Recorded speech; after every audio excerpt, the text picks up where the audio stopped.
seguinte, eu acho que, na verdade, esse Nova Day Vida e Trabalho talvez seja um dos mais importantes, tendo em vista o impacto da temática, né?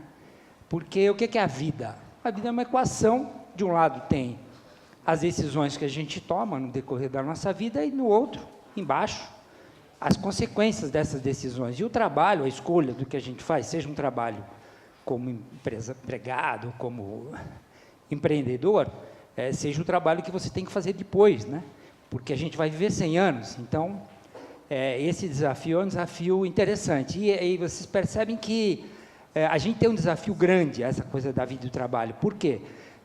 O Vitor acabou de falar que, olha, nós tivemos lá um concurso de estagiário na Genoa, e tem gente de todas as idades, até de 40 anos. Imagina, eu tenho 66, nunca poderia participar do concurso dele. Mas a verdade é a seguinte, a gente tem muitos desafios pela frente. Eu queria começar fazendo uma pergunta para o Armando. Essa questão do trabalho pós aquele período tradicional, aqueles 3 ciclos, né, do aposentou, parou e vai pescar. Não existe mais, tá certo? Eu tenho uma teoria de que a convivência intergeracional é um diferencial. Ela ajuda na inteligência emocional, ela ajuda a melhorar os ambientes. As pessoas mais sêniores, elas têm um pouco mais claro o seu propósito, muitas vezes não conseguem materializar num determinado período da vida, mas aprendem no decorrer da vida. Então, eu pergunto para você, se você não acha que a convivência intergeracional nas organizações, estou falando com gente de mais de 40 anos, tá? Se não pode ser um fator assim, importante também, para ajudar até a ter um ambiente de trabalho melhor e até fomentar a liderança, mesmo porque o mundo hoje, as empresas, muitas delas foram criadas por jovens, mas eles hoje são geridas por pessoas com mais de 50 anos, mais de 60 anos, né? Por favor. Bom, na realidade, eu acho que não é só questão de intergeracional, eu acho que a diversidade como um todo, ela viabiliza isso que você está perguntando, né? Quer dizer, ou seja, torna um ambiente mais saudável, mais transparente, melhor. Mas eu acho que o ponto, volto a dizer, não é a questão só da geração, porque você tem geração, você tem gênero, você tem etnia, você tem formas de pensamento, você tem uma opção de características de diversidade, mas eu acho que a gente precisa mudar o mindset da gente, quer dizer, mas isso é uma opinião muito particular, né? Quer dizer, eu vejo ainda as pessoas muito preocupadas, assim, pelo menos no senso comum, de falar assim, olha, eu preciso tratar as outras pessoas como eu gostaria de ser tratado. Eu não concordo com isso. Eu acho que a gente tem que tratar as pessoas como elas querem ser tratadas. Então, na medida em que você percebe isso, que você trata as pessoas como elas querem ser tratadas, aí você consegue viver num ambiente de diversidade, seja essa diversidade de gerações, gêneros, ou seja lá, todas as características que possuem, mas a gente precisa mudar realmente de pensamento. Então, o ambiente, ele favorece, eu acho que a gente cresce muito, porque você é exposto a diversas situações que você não tinha antes, mas se você não estiver aberto para essas mudanças, você não consegue fazer o que precisa, ou seja, a transformação de fato que as organizações precisam passar, e eu digo as organizações de maneira geral, né? Públicas, privadas, do terceiro setor, as organizações da sociedade como um todo, né? E a sociedade incluindo a família até, porque eu vejo, por exemplo, na minha casa, até ali eu também preciso sentir como minha esposa sente, como meus filhos sentem, porque faz parte, a gente faz parte da sociedade, né? É assim que eu penso. Eu queria fazer uma pergunta para a Mônica. Muito se fala em mentoring, muito se fala em coaching. Tem uma diferença, né? Qual é? Sim. Eu incluiria até um terceiro conceito, que é a terapia. Qual que é a diferença entre coaching, mentoring, terapia, por exemplo? Começando pelo coaching e mentoring, né? O mentoring, ou a consultoria, ou o aconselhamento, inclusive muitas pessoas procuram um coaching com a expectativa de receber um aconselhamento, e por isso que é importante essa diferenciação. O aconselhamento, o mentoring, a consultoria, ela envolve conteúdo. Então, em geral, essa pessoa deveria ser alguém que tenha um conteúdo que você está buscando. Talvez já tenha ocupado uma posição que você vai ocupar, já tenha tido uma experiência que você vai passar a viver agora, ocupar um cargo de liderança pela primeira vez, então conversar com outros líderes mais experientes. Então, é aí que mora esse lugar da mentoria, não é? O coaching, ele já é muito mais um processo. É um processo que não traz a resposta, traz a pergunta. Um processo que pergunta, que faz com que a pessoa encontre suas próprias respostas. Claro que existe uma intersecção. Muitas vezes, no processo de coaching, existem momentos de brainstorming ou de troca de ideias, referências, contatos, e que entra esse conteúdo. Mas, essencialmente, um processo de coaching, um trabalho de coaching, é aquele que ajuda você a se conectar com uma resposta que já existe dentro de você, mas que, por algumas razões, você não está conseguindo acessar naquele momento, que tem a ver com autoconhecimento. E, poxa, então isso é terapia? Não. A terapia, ela trabalha questões muito mais profundas, pontuais, traumas, olha bastante para o passado, e o coaching ele olha para o futuro. É daqui para frente. Claro, né, a gente usa o passado como ferramenta, então é um pouco esse o lugar onde esses conceitos acabam coexistindo, de uma certa maneira, porque existem também intersecções, dependendo do contexto, da questão, das pessoas envolvidas. Bacana. Bom, vamos começar, então, aqui. A Francine Pena Póvoa pergunta para a Renata. Na sua experiência, você tem observado se as empresas e seus líderes estão verdadeiramente interessados em conhecer valores e propósitos dos seus colaboradores? Tchan, tchan, tchan, tchan. Francine, é isso? Francine. Sim, Francine, eu acho que é até engraçado, assim, as pessoas falam, será que é verdade? É verdade, sim. Cada vez mais a gente está recebendo empresas de todos os setores, multinacionais, empresas pequenas também, startups também, querendo entender o propósito individual de cada colaborador. É muito bacana mesmo, a gente vê que...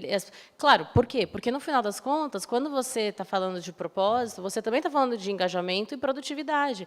E as empresas também pensam nisso, né? Eu quero equipes mais produtivas, porque as equipes produtivas, as pessoas mais engajadas, elas acabam, claro, também impactando no retorno financeiro da empresa. Então, sim, a gente vê muito. Na verdade, eu também achei curioso. Eu achava que talvez indústrias ou empresas mais tradicionais demorariam para nos procurar, mas não. Assim, desde que a gente abriu a Talent Academy oficialmente, no momento 1, já tinha gente procurando a gente, desde fazer workshop, ou entender o nosso trabalho, ou entender nossas ferramentas, e a gente desenvolveu a nossa solução, a nossa plataforma, já em empresas mesmo. Foi assim que a gente desenvolveu.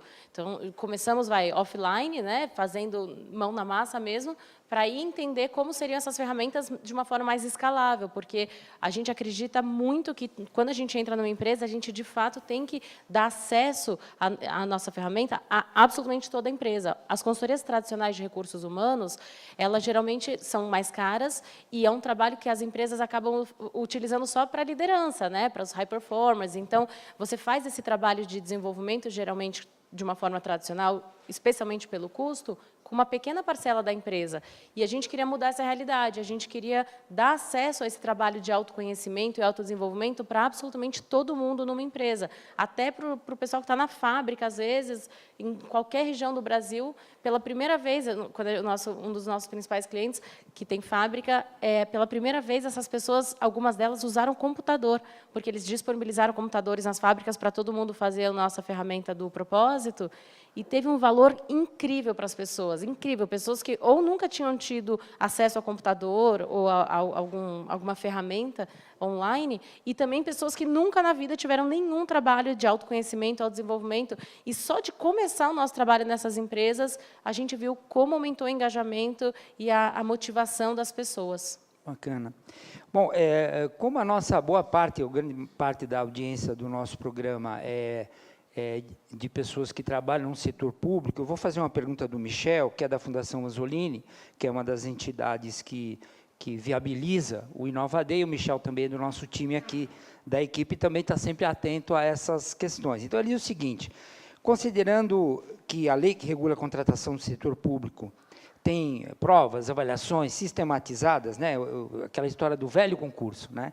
Então, ele pergunta o seguinte: vocês imaginam que, sem pensar em uma mudança de lei, porque mudar a lei no Brasil é sempre uma coisa muito complexa, seria possível realizar avaliações sistematizadas com uma perspectiva mais integral do indivíduo, de propósito, porque esse problema de você não estar engajado, não ter o propósito naquilo que você faz, no setor público devia ser muito claro, né? Porque se a pessoa vai atrás de um cargo, de prestar um serviço público, ele tem que ter ou deveria ter um propósito no seu DNA para ir atrás dessa missão, né? Vocês acham que é possível inovar no setor público no sentido de ter sistemas de avaliações e que permita identificar esse tipo de qualidade, vamos dizer assim, ou de intenção de um servidor? Quer que eu responda?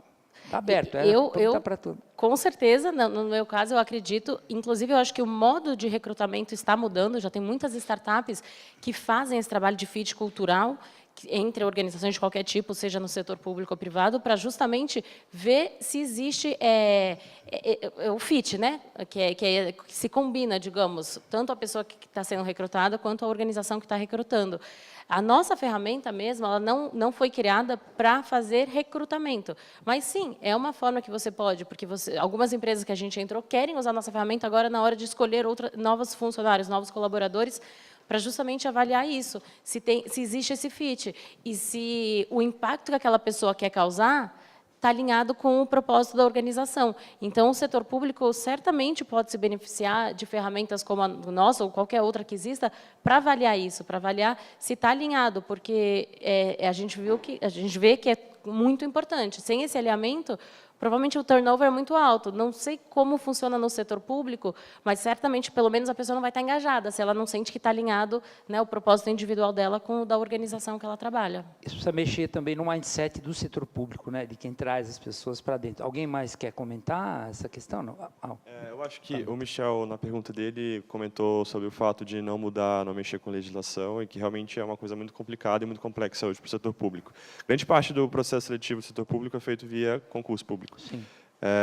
Talvez a inovação não esteja no processo seletivo, mas talvez no entendimento da organização como um todo, das áreas que a organização pode promover para os funcionários, e aí fazer um estudo de propósito daquele funcionário para ver se tem um fit melhor em outra área dentro da organização. Porque, às vezes, você consegue reaproveitar aquele funcionário numa outra área que ele se sinta mais feliz e que ele vai ser mais produtivo, obviamente. Então, talvez seja um primeiro passo para a gente utilizar novas tecnologias, utilizar esse mindset novo para o setor público. Bacana. Bom, eu ia convidar a plateia para fazer pergunta, mas você vê que os candidatos já estão se postando aqui. Quem for perguntar, por favor, se identifique, diga qual é a organização e o seu cargo, por favor. Muito bem. Bom dia. Meu nome é Décio, sou do metrô de São Paulo. A gente já participa de Nova Day faz bastante tempo e agora cada vez com mais pessoas. O tema de hoje é fenomenal, acho que a gente poderia ficar aqui uma semana falando sobre o tema com cada um de vocês, né? E eu ia fazer a mesma pergunta que já foi feita e agora eu vou aproveitar que ela foi respondida para tentar mudar, mas manter o mesmo conceito. Lá no metrô, todo mundo sabe que em empresa pública as pessoas entram e não saem, não é? É sempre normalmente assim.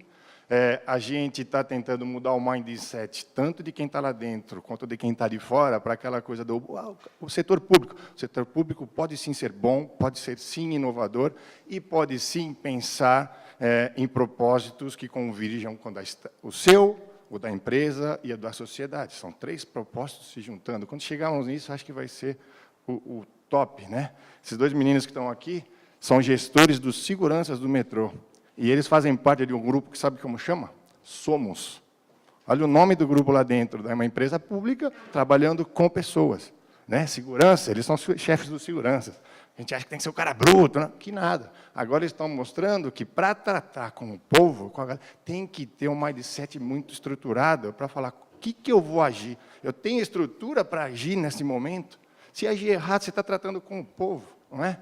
Então, já que perguntamos sobre como conseguir fazer uma contratação pensando nisso, só no cara que faz a nota, será que aquele cara tem estrutura e propósito para estar trabalhando junto com a gente?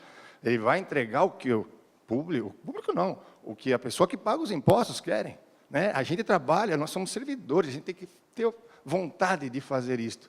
Aí a gente fala, mas pensando que a rotatividade é pequena, dá para mexer no mindset de quem já está? Dá para trabalhar com a emoção de quem já está? Falar, cara, recalcula a rota.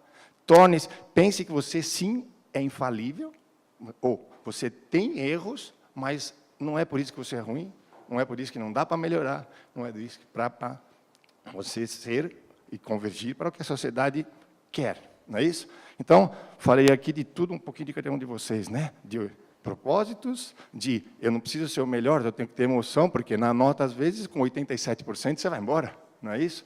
E como contratar diferente, né? E como trabalhar no mindset. Então, eu falei de todos vocês. Então, a pergunta é assim, como a gente motivar as empresas públicas, não é? A falar, vamos trabalhar no mindset, não só em objetivo de grana, mindset dos servidores. Como a gente conseguir mudar a gestão da emoção de quem já está lá dentro. É um baita desafio, né? É isso aí, algum de vocês, por favor. Ele, que é do metrô, fez uma pergunta quilométrica, né? Você vê que... Rápida. Eu posso começar fazendo Claro. um comentário que, né, quando a gente ouve, o setor público, as pessoas entram e não saem.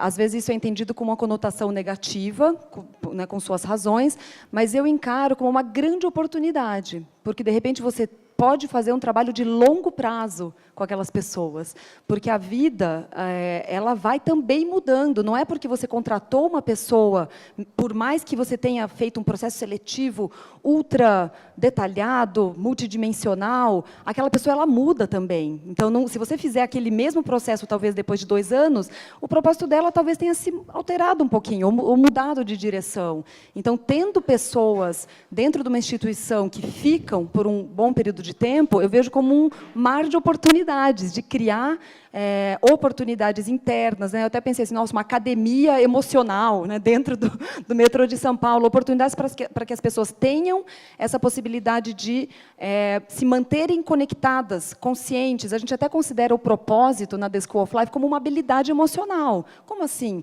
Não é óbvio que as pessoas sabem qual é o seu propósito. Inclusive, esse é um dos grandes desafios. Então, enquanto habilidade emocional, é também essa busca e esse reconhecimento, inclusive de quando ele muda, de quando tem um ciclo que se fecha ali. E estando dentro, então, esses comos ao longo da vida, os comos que a gente vai, que é o trabalho, a atividade, a tarefa que a gente executa, ela pode mudar muitas vezes, principalmente num contexto de vida, de longevidade, né?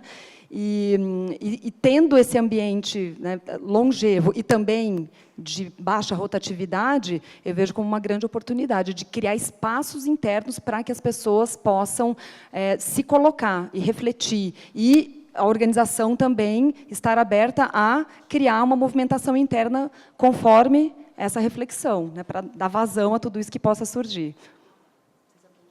Complementando, eu acho que, se olhar também para a gestão de pessoas no setor público, eu acho que até algo que poderia começar imediatamente é mudar a relação que as pessoas têm na gestão, porque não importa se é no público ou privado, a gente sabe que o problema hoje nas organizações é que os líderes, muitas vezes, eles não querem enxergar, talvez, como eu falei na apresentação, que aquela pessoa pode estar passando por algum outro problema externo que não tem nada a ver com o trabalho dela.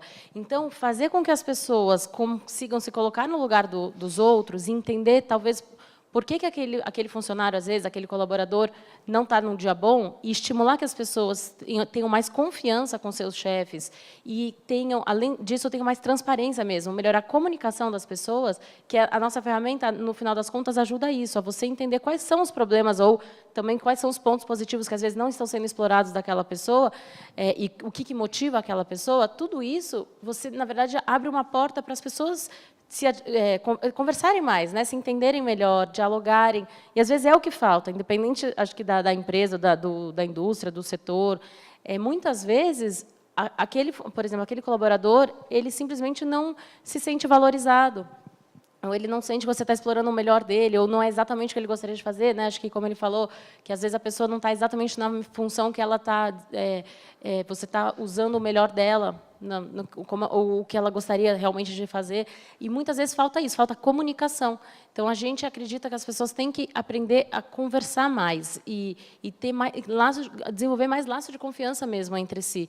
E isso muda muito a maneira que as pessoas, eu acho que executam seus trabalhos. Bom, na realidade, o metrô ele tem várias coisas positivas, né? Ele tem uma universidade corporativa que é uma referência, né? Acho que é importante a gente destacar isso. Eu mesmo, quando a gente fez lá na Ernst, a universidade foi uma das que a gente teve proximidade para poder criar a nossa, e eu mantive muito contato com o metrô. Agora, então já é uma forma realmente de motivação dentro do metrô. E várias empresas públicas têm seus sistemas de educação corporativa, não necessariamente só o metrô. Agora, eu acho que por detrás de uma empresa pública, por detrás de uma empresa privada, por detrás de uma ONG, você tem ser humano, né? Quer dizer, então, seja lá qual for a empresa, você tem uma pessoa e que essa pessoa tem aspiração. Essa pessoa, ela quer crescer, ela pode não crescer numa visão como a gente tem, rápida ou vertical, talvez como a gente tenha num outro setor, mas ela quer crescer num ambiente de aprendizagem, ela quer crescer, ela quer conhecer novas coisas. E aí faz a ponte, por exemplo, quando a Renata comentou da questão do propósito, né? Só que o propósito, você veja, o Instituto Gallup, né, comentando a questão do não engajamento das pessoas, 87%, essa mesma pesquisa, se não me engano, eles mostram que o nível das pessoas que a gente consegue realmente conectar no propósito, está em torno de 5%, 6%, também é um número relativamente baixo. Mas o problema todo é que a gente tem que entender o propósito, mas descer um pouco na terra, né? Então, quer dizer, naquela pesquisa que ela mostrou, que ela fez, ela colocou uma palavra muito importante, que é significado, né? Quer dizer, as pessoas, elas não veem significado naquilo que elas fazem, porque os trabalhos são muito recortados, são muito especializados, e às vezes a pessoa é muito júnior no staff, sobretudo da empresa, e ela não tem essa visão um pouquinho mais global. Então, o papel do líder, na realidade, é você quase que pegar na mão e você mostrar o significado que tem, é você desenvolver essas pessoas, é você se preocupar com essas pessoas. Todo mundo gosta de ser cuidado, todo mundo gosta de perceber onde ela está inclusa. Isso é importante. Então, esse movimento de inclusão que o próprio líder tem que fazer, ele pode ocorrer em qualquer esfera, na pública, na privada, no terceiro setor. Então, volto a dizer, talvez o propósito seja o momento final, mas você tem uma opção de pequenos ganhos que você tem que ter antes, e um deles é, na realidade, o significado. Então, eu acho que uma pessoa ela pode se motivar muito, respondendo sua questão, objetivamente, com a postura da liderança. Agora, eu acho que, mas volto a dizer, a questão da liderança, ela não está necessariamente só como a única responsável. Eu acho que as pessoas têm que ser responsáveis por elas mesmas. Eu acho que a gente não pode ficar terceirizando e dizendo assim, essa pessoa aqui só vai crescer porque tem um líder X. Não é verdade. Eu acho que a pessoa tem que ser protagonista da carreira dela. E a carreira dela não está linkado necessariamente a uma questão como uma figura Y, que você vai para Y, para X, para cima, mas uma figura em W. Ou seja, que você vai podendo fazer diversos projetos, você vai passando por diversas experiências. Então, essa iniciativa, ela também surge da pessoa, seja na esfera pública, privada ou no terceiro setor. Mas, muito embora a minha apresentação foi de liderança, evidentemente que o papel da liderança é muito forte de você mostrar para a pessoa. Note, ela muitas vezes não consegue perceber o significado que ela tem, mas não quer dizer que tenha significado. Muito embora é importante a gente entender o seguinte, nem tudo que a gente fala em empresa também tem que ter vai ter o significado. Tem questões que são operacionais, eu também faço questões operacionais, isso é normal acontecer. O que a gente precisa é destacar aquilo que é relevante dentro de um conjunto de habilidades enfim, atividades que as pessoas realizam. Mas o papel do líder é relevante. Ok? Obrigado. Mais alguma pergunta aí da plateia? Não? Ô, pessoal, aproveitar a vida e trabalho. Não? Bom, então, vamos aqui voltar ao nosso auxiliar digital. O professor Liberato, em Minas Gerais. Vou passar a bola de novo para o Armando. Ele fala desses números, estatísticas de pessoas que perdem os seus empregos por causa de comportamento, etc, etc. Então, ele pergunta aqui, provavelmente uma pergunta também de $1 milhão, tá certo? Onde aprender as competências relativas ao comportamento? Como identificar as causas do comportamento inadequado? Bom, eu acho que a identificação, acho que a Renata colocou bem a questão do assessment, né? Quer dizer, acho que é muito importante, as empresas têm o assessment e tal, e você é uma forma, né, de você identificar. Muito embora o próprio dia a dia, o convívio das pessoas, você vai identificando determinados comportamentos. O importante é que a empresa, inicialmente, ela tenha mapeado quais são os comportamentos que ela quer também das pessoas, que ela deseja das pessoas em cada nível que ele está, de certa forma, na organização. Porque quando a gente trata desse tema liderança, por exemplo, o coordenador é um líder, o gerente é um líder, o diretor é um líder, o presidente é um líder, o supervisor é um líder, mas o grau de complexidade que tem em cada nível de liderança é completamente distinto. Então, a gente precisa explicar para as pessoas, olha, você que é supervisor, a gente está muito preocupado que você consiga priorizar atividades dos analistas que respondem para você. Você que é diretor, a gente tem um outro tipo de desejo em termos de evidência ou comportamento esperado. Então, acho que o primeiro passo é um pouco atrás, é a gente identificar quais são os comportamentos que a gente deseja, minimamente, que as pessoas têm em função das competências que ela, enfim, do mapa de competências que a organização tem. Isso é importante. A questão de você fazer a avaliação ou não, você vai pelas ferramentas de assessment que tem. Mas a ferramenta de assessment, na realidade, ela praticamente dá visibilidade para uma coisa que, muitas vezes, se o líder estiver próximo, ele consegue perceber. Isso é muito importante. Aí, agora, voltando para a primeira questão do professor, é aquela questão que eu vejo que a teoria 70-20-10 de educação corporativa, de certa forma, ela responde muito bem. Quer dizer, o desenvolvimento dessas competências, não dá para você, por exemplo, imaginar que a pessoa, por exemplo, pegar soft skills, que é o termo que a gente usa muito no mercado para essas questões de comportamento, ou de habilidades socioemocionais e tal. Mas o primeiro, um passo é a educação formal. Eu acho que ele tem um impacto, mas ele tem um impacto de 10%, conforme a teoria fala. O 20% do impacto no desenvolvimento, ou seja, na transformação dessas competências, está ligado a interações com pessoas que você consiga ter desenvolvimento e que você precise crescer. E os 70%, do 70-20-10 da teoria, é a exposição que você tem em determinadas situações de vida. Então, veja, é importante a gente entender que quando você vira um líder, por exemplo, pegando o exemplo do professor, mas eu vou fazer uma analogia aqui quando você vira líder pela primeira vez. É muito difícil quando a pessoa vira líder pela primeira vez. Talvez seja o maior desafio na carreira dela. Porque, veja, o que acontece? Ela geralmente é uma pessoa técnica, ela conhece tecnicamente aquilo que ela faz, ela entrega no prazo, ela entrega sem erro, ela tem qualidade, ela tem um bom relacionamento com o gestor e tem uma agenda e compartilha com a agenda da empresa. O problema é que isso a fez ser promovida. Quando ela é promovida, isso não é suficiente mais para ela ser mantida. Por quê? Porque agora ela não tem que bater as metas dela somente por ela. As metas dela dependem dos outros baterem as metas. E aí ela fica numa situação completamente complicada. Porque o que ela faz? Ao invés dela trabalhar o desenvolvimento dessas pessoas e delegar um pouquinho mais, ela centraliza, justamente para que o erro não aconteça e para que seja entregue no prazo. E aí você cria um outro problema, porque quando você centraliza, você cria dois problemas. Primeiro, você não expõe as pessoas a desafios, aí elas vão embora, porque não vive no ambiente de aprendizagem, ela não quer ficar lá. Segundo problema é que você não consegue progredir na carreira, porque você não tem uma equipe boa abaixo de você. Então, e aí você começa a se complicar na própria carreira. Então, veja, só que para desenvolver tudo isso, seria muito ingênuidade da minha parte falar assim, faça um treinamento de líder que você vira líder pela primeira vez rápido. Não é verdade. O programa de liderança, que é o 10%, ele tem um impacto, mas ele não é suficiente para resolver. Então, é muito importante que na empresa você tenha pessoas mais sêniores e que talvez a figura de um aconselhamento, vamos dizer assim, do mentor, que possa te ajudar no desenvolvimento da carreira, comece a fazer sentido aquilo que você viu no treinamento, vis-a-vis o que você está aplicando no dia a dia. Mas só a passagem mesmo que você tem, ou seja, quando você lidar com pessoas, porque na diversidade, o importante é você aprender a lidar com as diferenças.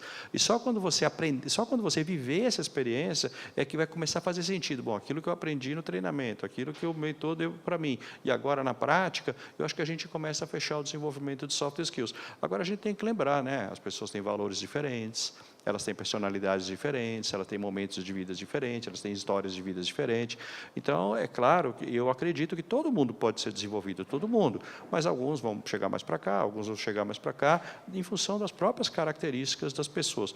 Mas dizer que a pessoa não pode ser desenvolvida, não, eu não acredito, porque eu teria que acreditar que as pessoas nascem prontas, e eu não acredito nisso. Eu acredito que as pessoas não nascem prontas, eu acredito que as pessoas podem ser desenvolvidas por esse meio que eu falei, de educação, experiências e o mentoring, por exemplo, apprenticeship. É assim que eu acredito. Bacana. Você quer complementar? Se eu puder complementar, eu acho que, além de tudo isso que você colocou muito bem, a questão do feedback também é muito importante nas empresas, né? Porque a gente vê, em algumas empresas que a gente atua, que ou quase não tem cultura de feedback, ou seja, às vezes a pessoa teve um comportamento que o gestor ou um par não gostou e ninguém falou nada.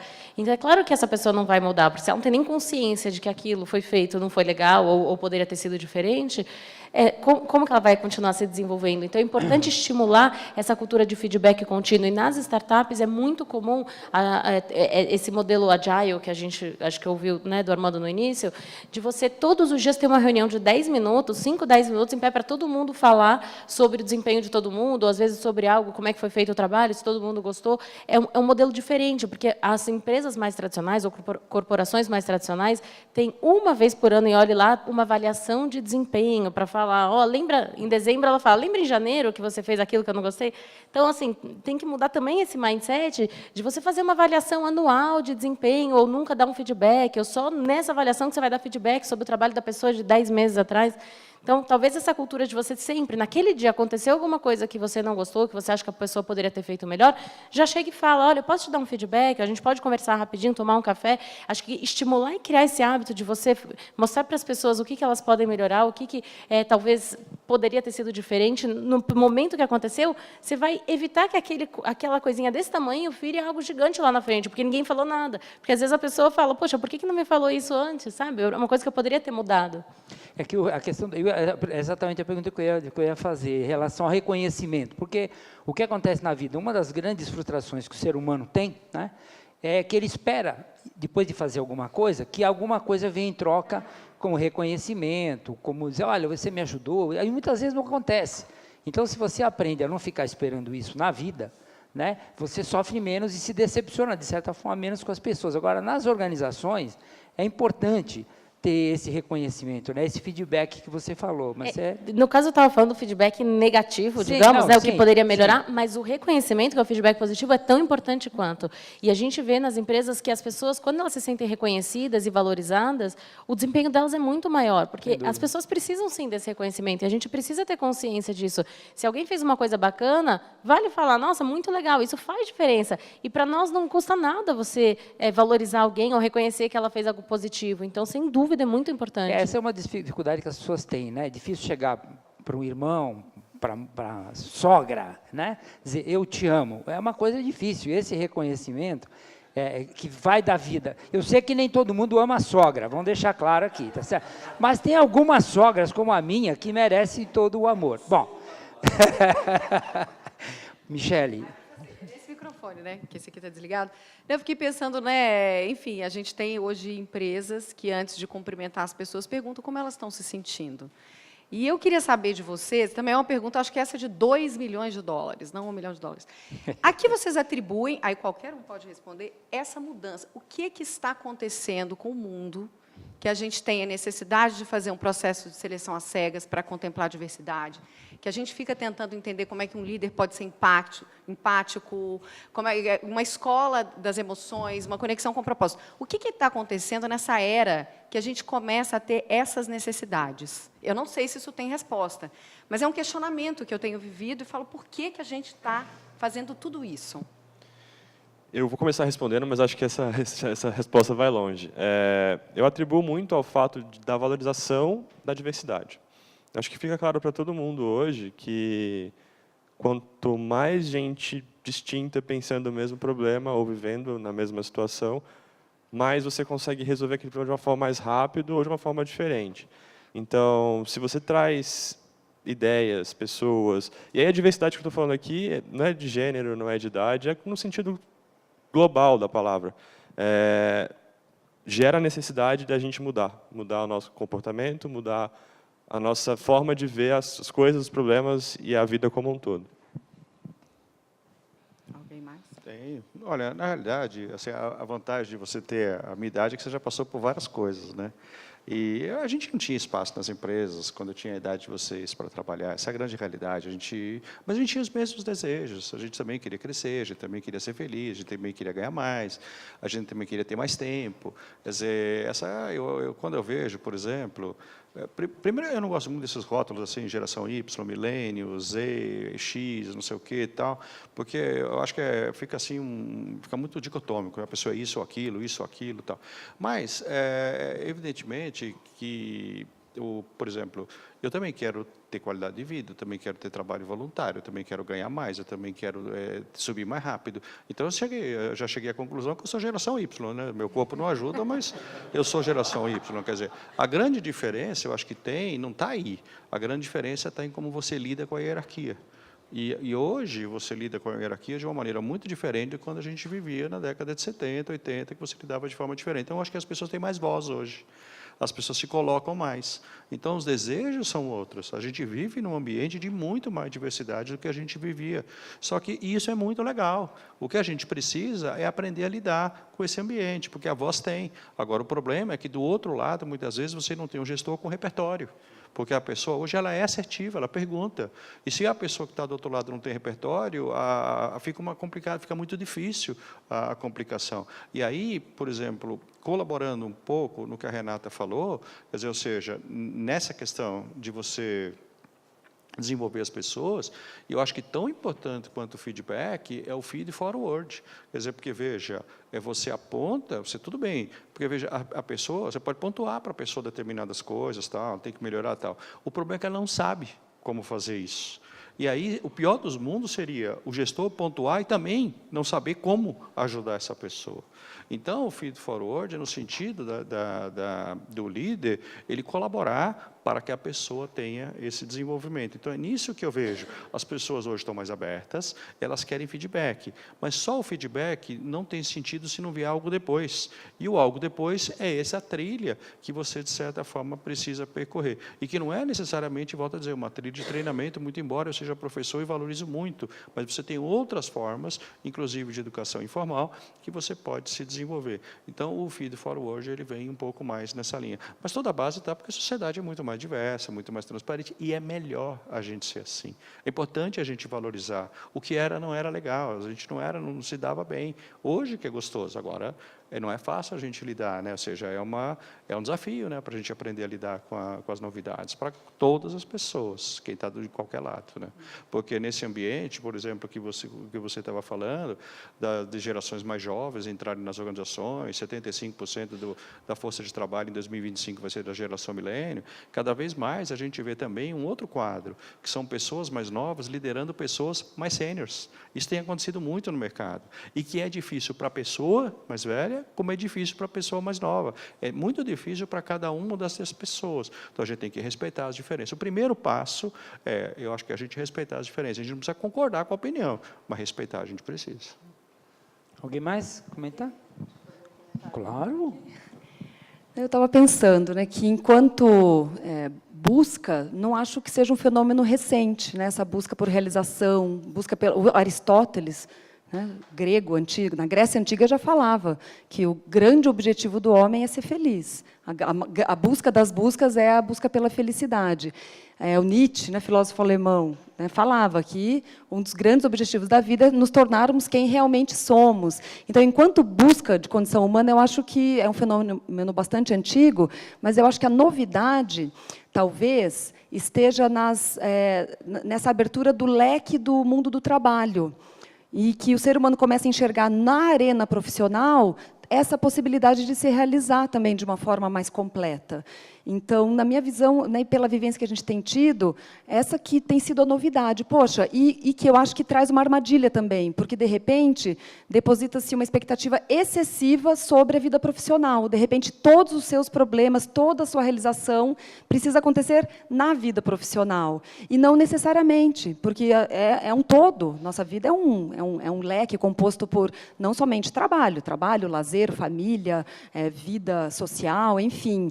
E eu acho que é importante, né, trazer isso. Poxa, o trabalho, sim, é importante. Nós temos hoje muito mais opções do que tínhamos, do que nossos avós, bisavós, tataravós tinham lá atrás. Mas será que dá para colocar um peso desse tamanho em cima da vida profissional? Quanto que a gente também não tem que, né, se retirar e olhar de uma forma mais panorâmica, de vez em quando, e ver o que cabe aqui, o que cabe fora, e, dessa maneira, a gente fica mais inteiro, enquanto indivíduo. Bacana. E, além disso, Oi. também, Fala, Renata. só para complementar a última coisa, eu acho que a tecnologia também mudou muito a maneira que as pessoas têm acesso à informação, as pessoas se relacionam. E é claro que a gente não tem como negar que a tecnologia impacta também, né, a nossa vida, quem a gente é. As novas gerações que já estão nascendo no ambiente com tecnologia, é diferente, né? É a maneira que ela tem acesso. Minha filha vai fazer 3 anos, eu vejo com ela já nasceu nesse mundo virtual, com acesso a FaceTime, a vídeo, chamada, a maneira, tudo é diferente. O cérebro já está se desenvolvendo de uma maneira diferente. Então, eu não tenho dúvida que a tecnologia tem um impacto muito grande também nessas aspirações, também no como você enxerga o mundo. Então, agora, daqui para frente, que as novas gerações já realmente estão nascendo no ambiente da tecnologia, eu acho que a gente vai conseguir entender, talvez, até qual vai ser o impacto, de fato, nas novas gerações, né, por causa da tecnologia e dessa maneira nova das pessoas se relacionarem também no mundo virtual. Bacana. Tem mais alguma coisa? Não, nada. Posso Obrigada. seguir aqui na minha bíbliazinha. Bom, aqui a pergunta da Alice Coelho, de Mato Grosso, já que a gente está falando de tecnologia, né, Renata? Ela diz o seguinte: quais as mais perigosas interferências que a tecnologia tem na vida das pessoas? Hoje, eu começo a trabalhar às 6, ela acorda cedo, né? E vou até 10 da noite. Está certa essa gestão por WhatsApp? Olha, essa pergunta aí também é difícil, ainda mais considerando leis trabalhistas e tudo mais, porque, por exemplo, eu também, gente, é o dia inteiro, claro, né? Eu sou uma das fundadoras da nossa empresa, da nossa startup, mas a equipe inteira já tem esse mindset de que não tem mais horário para começar e terminar, assim, também é uma mudança que a gente está passando e a gente está aprendendo como lidar com essa nova realidade. O WhatsApp, de fato, é uma ferramenta de trabalho para todos nós. A gente se comunica, cai o site 11 da noite, eu mando o WhatsApp para o time, né, nosso time. Pessoal, precisa colocar no ar o site, enfim. Mudou, de fato, a relação das pessoas com o trabalho, principalmente no mundo das startups. Você está disponível o tempo todo mesmo, e é aquilo que a gente também falou no início, não dá mais para separar trabalho de vida pessoal. Eu acho que está cada vez mais difícil, justamente por causa dessas ferramentas, está no seu celular, não tem como você lembrou de alguma coisa no final de semana, você vai mandar um WhatsApp para alguém do seu trabalho, pelo menos essa é a minha experiência. Como jornalista, também era um pouco assim, né? O jornalista está sempre disponível, aconteceu alguma coisa de madrugada, o Fidel Castro morreu, 4 da manhã me ligaram, Renata, entra ao vivo agora para falar da morte do Fidel Castro. Então, com certeza, na minha visão e na minha experiência, a tecnologia, infelizmente, faz com que a gente esteja sempre ligado e sempre disponível. E a Oracle, por exemplo, ela fiscaliza os seus estagiários e os seus funcionários todos pelo WhatsApp também? Não? Pergunta complicada, né? Bom, pode desligar o microfone se eu quiser falar sobre a plateia. para nós, o WhatsApp ele não é uma ferramenta corporativa oficial. A gente utiliza o Slack, não sei se vocês conhecem. O Slack é a nossa ferramenta corporativa oficial. E comentando um pouco o que a Renata estava falando, se não me engano, acho que na França ou na Inglaterra é lei, né, que não pode mais mandar o WhatsApp fora da área do horário de trabalho. Acho que a gente caminha, sim, para algumas legislações nesse sentido, até porque é difícil, mas é necessário a gente separar o trabalho da vida pessoal em alguns momentos, principalmente, você está em casa ali, depois do seu trabalho e tal.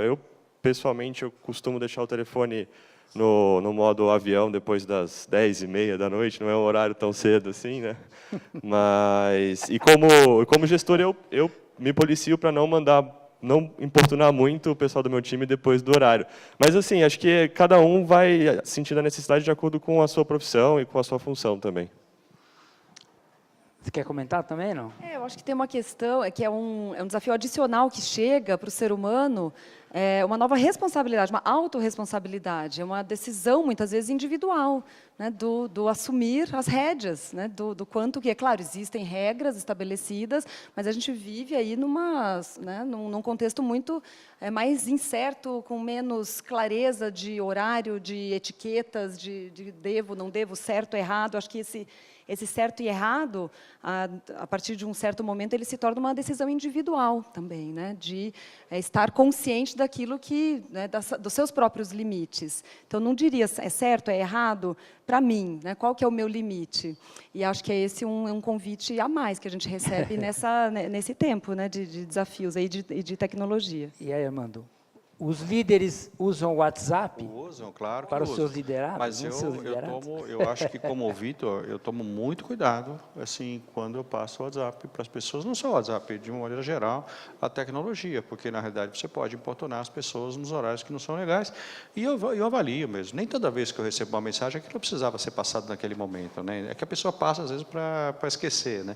O problema é que de certa forma incomoda, mas o que eu tenho notado é cada vez mais os grupos, pelo menos que eu estou fazendo parte do WhatsApp, eles estão começando a colocar regras de convivência. Olha, é assim que a gente vai usar o grupo, tal. Então, cada vez mais eu percebo que os grupos a gente está colocando normas para a gente conviver melhor nisso. Mas tem que tomar um cuidado muito grande. Muito embora haja uma mistura, é verdade mesmo a gente separar o que é pessoal do que é empresarial, mas a gente precisa ter alguns momentos, por exemplo. Então, por exemplo, eu desligo.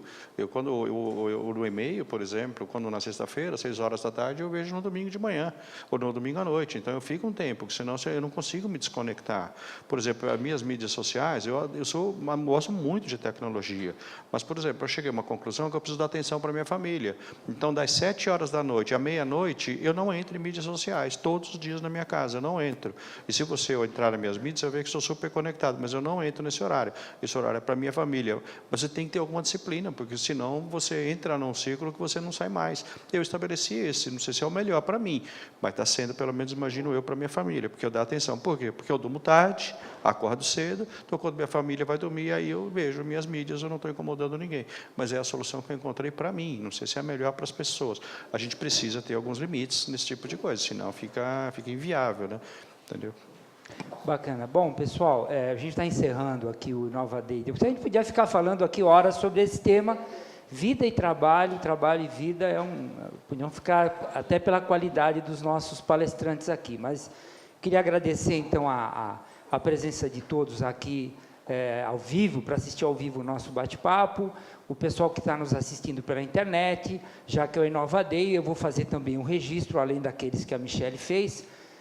Eu sei que nem todos são palmeirenses, mas o Facebook Watch transmitiu pela primeira vez um jogo ao vivo ontem, 4-0 para o Palmeiras no Melgar.